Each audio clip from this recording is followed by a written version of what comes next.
हरे कृष्णा। भगवान कृष्ण ने धरती पे अवतार लेके हमें पितृपक्ष का महत्व भी बताया है, जो कि हमें शास्त्रों के सिद्धांत के अनुसार करना चाहिए। इस धरती पे जो विशाल युद्ध हुआ था, महायुद्ध महाभारत का, जिसमें दोनों पक्ष के पांडवों और कौरवों के सारे सैनिक मारे जा चुके थे, लाखों की तादाद के अंदर कौरवों के सभी योद्धा मारे जा चुके थे। बचे कौन थे? केवल 5 पांडव। भगवान कृष्ण ने पांचों को बुला के कहा, इस युद्ध में जो लोग मारे गए हैं, हमारे स्वजन, हमारे प्रियजन, हमारे कुल के तो लोग हैं। हमें इनकी आत्मा की शांति के लिए जल का तर्पण करना चाहिए। भगवान कृष्ण पांचों को लेकर द्रौपदी के साथ, सभी स्त्रियों के साथ सरोवर गए। सरोवर जाके उन्होंने मरे हुए आत्मा की शांति के लिए जल का तर्पण किया और प्रार्थना की इनकी आत्मा की शांति की। उसके बाद युधिष्ठिर महाराज, धर्मराज युधिष्ठिर बिल्कुल शांत नहीं हुए और बहुत उदास रहे। उनकी आंखों में लगातार आंसू बहे जा रहे थे।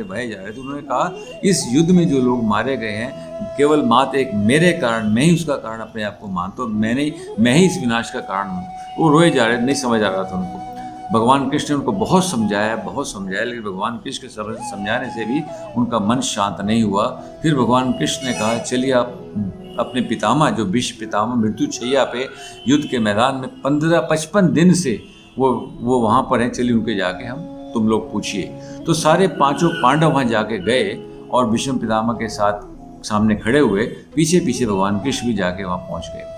तो पितामह उनको देख के, अपने कुल के बालकों को देख के बहुत खुश हुए। उनकी आंखों में आंसू आ गए खुशी के मारे। जब उन्होंने युधिष्ठिर महाराज को देखा, युधिष्ठिर महाराज बहुत दुखी हैं और उदास हैं, तो उन्होंने युधिष्ठिर महाराज से पूछा कि आप इतने उदास क्यों हो भगवान कृष्ण के सामने।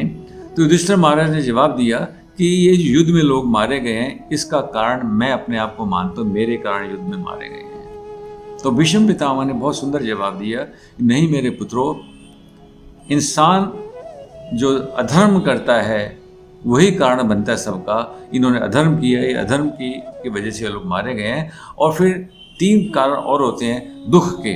क्या? आदमी के कर्म, पितृदोष और मातृदोष। तो भीष्म पितामह ने कहा, तुम्हारे कर्म तो इतने सुंदर कर्म थे, अगर तुम्हारे कर्म ठीक नहीं होते तुम्हें भगवान कृष्ण नहीं मिलते। तुम्हारे कर्म बहुत अच्छे थे, इसलिए तुम्हारे को भगवान कृष्ण का साक्षात साथ मिला। रही बात मातृदोष की, तुम तो मातृ भक्त हो, तो मातृदोष तुम्हें लग ही नहीं सकता। अब और विनाश का कारण नहीं है कोई भी। तो फिर भीष्म पितामह ने कहा, अगर तुम्हारे उदास का केवल एक कारण है। युधिष्ठिर महाराज सब ने पूछा, क्या कारण है?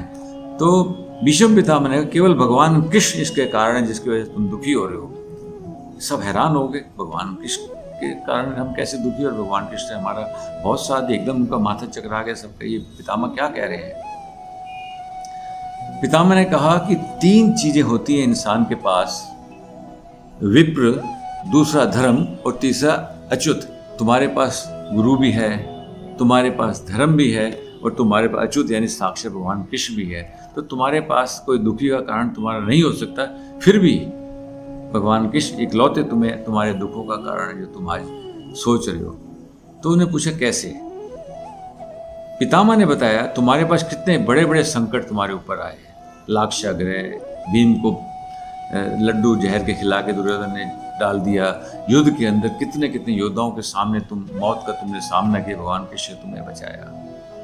तो कहने का मतलब ये है, भीष्म पितामह ने कहा कि भगवान अपने भक्तों को दुख देते हैं। भगवान अपने भक्तों को दुख देते हैं, साथ साथ उनके साथ खड़े रहते हैं, उस दुख को झेलने की शक्ति देते हैं, और उसके बाद उस भक्त को अपने सीने से लगा के रखते हैं, ताकि उस दुख का उसके ऊपर कोई संकट ना आए, दुख का उसको इफेक्ट ना हो। और भगवान अपने भक्त को फिर गोलोक धाम लेके जाते हैं। इसलिए इसका कारण भगवान कृष्ण, ये जो दुख तुम्हारे पास आया, ये भगवान कृष्ण इसके कारण थे। भगवान कृष्ण की वजह से आया, तुम उनके भक्त हो। उस दुख के अंदर भगवान तुम्हारे साथ खड़े रहे और तुम्हें दुखों के अंदर से कैसे बहते पानी से निकाल के ले गए। और आज भगवान तुम्हारी भक्ति के कारण, तुम्हारे प्रेम के कारण अपने साथ गोलोक साथ लेके जा रहे हैं। और जिस कुल के बच्चे, जिस परिवार के बच्चे भगवान कृष्ण की भक्ति करते हैं, भगवान कृष्ण की नाम जपते हैं, भगवान कृष्ण को प्यार करते हैं, उस कुल के पितृ अपने आप गोलोक धाम मोक्ष को जाते हैं। देखिए, मैंने जीवन के अंदर कितने खराब कर्म किए। द्रौपदी मेरी कुल बहू मेरी, उसको वस्त्रहीन किया जा रहा था, तब भी मैं खामोश रहा। यह धर्म था, तुम्हारे साथ इतना अत्याचार हुआ, ये भी अधर्म था, मैं खामोश रहा। और तुम्हें वनवास मिला 12 साल का, और 1 साल अज्ञातवास में, तब भी मैं चुप रहा, लेकिन मैं इस अधर्म को मैंने सहा। तो मेरे पास कोई ऐसा कारण नहीं था कि भगवान कृष्ण इस समय मेरे सामने मृत्यु छाया में बैठे, भगवान कृष्ण मेरे सामने आकर मुझे दर्शन दे। केवल मेरे कुल के बच्चे जो भगवान कृष्ण की भक्ति करते थे, भगवान के साथ रहते, तुम्हारे कारण मुझे भगवान का मोक्ष प्राप्त होगा। आज भगवान कृष्ण के दर्शन मुझे हो गए तुम्हारी ही वजह से।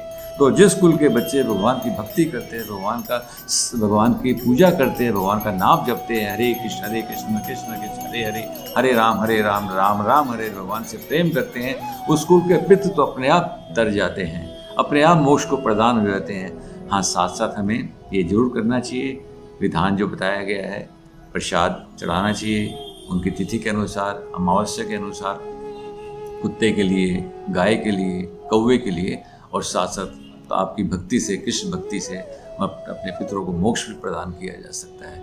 तो आप सबसे हाथ जोड़ के विनती है कि आप भगवान कृष्ण की भक्ति करें, भगवान से प्यार करें, और भगवान का हरि नाम जपें। केवल यही नाम भगवान आ सकता है। कौन सा नाम?